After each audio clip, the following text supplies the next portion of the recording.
Welcome to this edition of Sandshark Bites, covering USCB sports. My name is Jim Glasson, and I have been calling the women's games since 2011, the 9 years of the program. And to my left is the head coach, Jay Harris. Jay, welcome. Pleasure.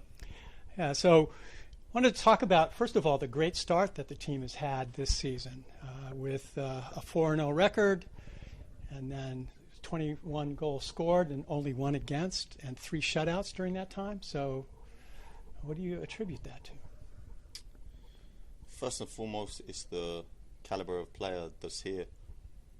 I think it's the strongest recruiting class and strongest team squad that the school's ever seen, and that shows with the level of performance on the field.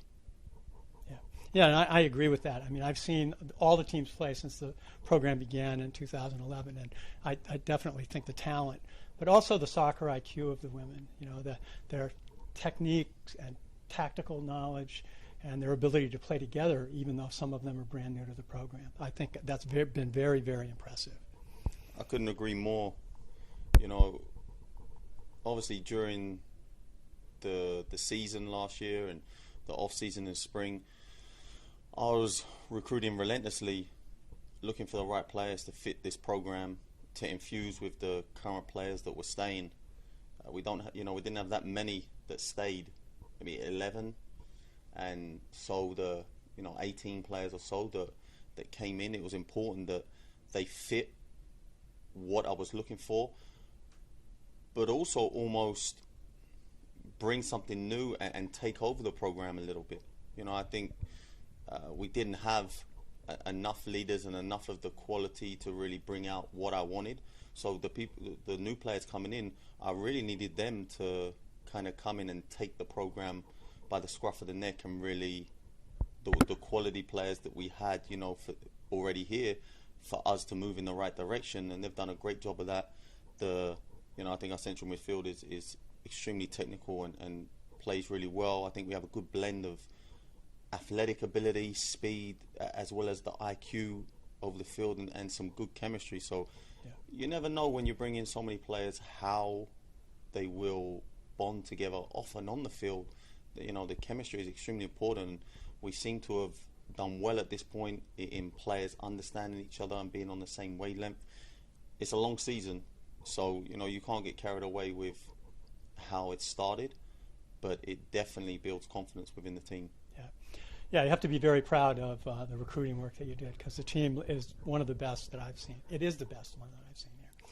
So we kind of our parade got rained on a little bit because of the hurricane and the cancellation of games and the rescheduling of games, and kind of messed that up. So how's the team coping with that?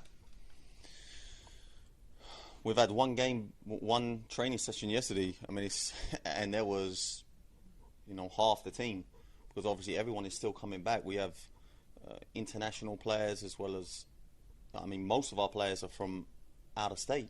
So everyone goes home, and you don't know when you're coming back until the state gives the okay and when school resumes. So, they have flights that they've booked, and, hopefully today we'll have about around 90% of the girls back for training. But yesterday was real light. You can't do too much because everyone's just had a week. They're coming in. A lot of players have driven 5, 6, 7 to 10 hours. So we're just trying to integrate them back into the training session. Get their legs underneath them. But we're going to see soon enough if the break was an advantage or a disadvantage, or it really just we're able to continue in the same vein. Yeah, the momentum, I would worry about the momentum of the team that was really rolling along in those first 4 games. And, of course, the competition is going to start getting really rough soon. Yeah, I'm not worried about the momentum. I honestly have the utmost confidence in the team and the players. I think they're mature enough to handle, this minor break. So I'm looking for us to come in, continue where we left off and get the job done. Yeah, great. That's great. So what about injuries? Was the break a good time for people that might have had some niggling little injuries to recover from that? Or we've done a great job in keeping, everyone healthy.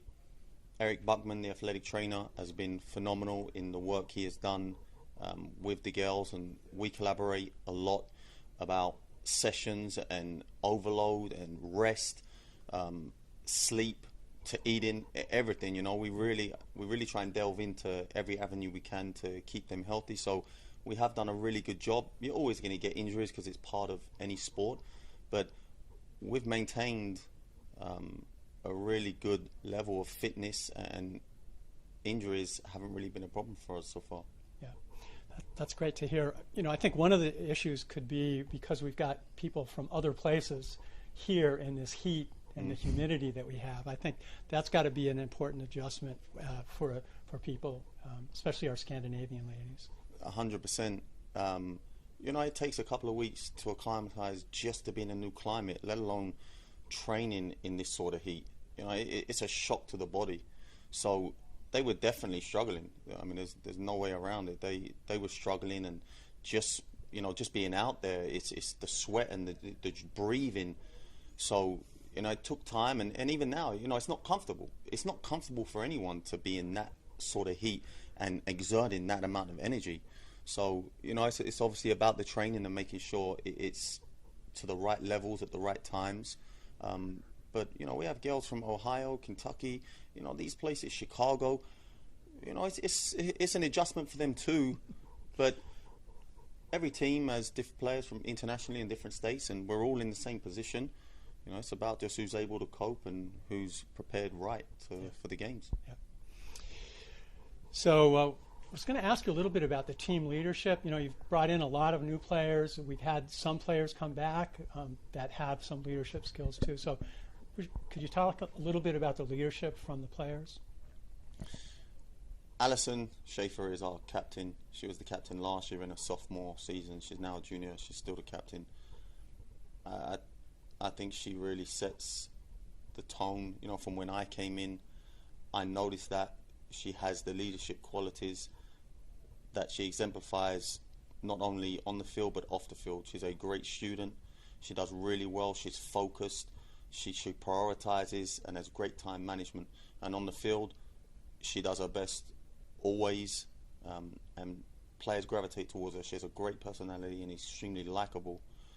This year, Logan is the captain, and obviously from her performances last year, she's someone that people can look to in that leadership capacity, that she has the quality of a player to stand out on the field no matter who we're playing. And as I said, with the variety of players that I recruited, I really tried to look for strong, confident people, so that translates on the field and off the field. And so it's boded really well that we have a good core group of ladies that are confident and able to execute and communicate with each other without taking things the wrong way. And off the field, they seem to be getting what they need to get done in the classroom too. Yeah. I mean, one of the things that's impressed me is that the three sectors of the team, the defense and then the midfielders and the strikers, are all connecting really nicely in these first four games. And so that's been an impressive thing for a lot of new players playing together for the first time. So that's terrific. Kudos to you, and as well as the ladies. It's a joint effort. I couldn't do any of this without them. I just try and guide them in the right way. They're the ones doing the work. But we worked a lot in pre-season on how we want to play, and they've really executed in what we're trying to do. There's always going to be mistakes, and we get away from some things sometimes, but they've really stuck to what we're trying to do, and there's more levels that we're going to learn as the season goes on. But we focused a lot. One session a day we focused on in pre-season, just in the way we play defensively and offensively. So it's a testament to them that they're getting it done, and I'm extremely proud of them. Yeah. Okay, so this Sunday is a big match, playing the number 8 team in the NAIA and nationally ranked, Georgia Gwinnett, Sunday at 4:30 away. So how are you feeling about testing one of the top 10 teams in the country? This is why I coach. This is why these specific players I recruited because this is what they're looking for. They're looking to be challenged.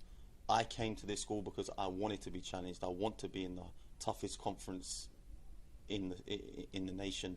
They want to be in the toughest conference in the nation, playing the best teams, and the only way we prepare for that is by playing great teams outside of conference.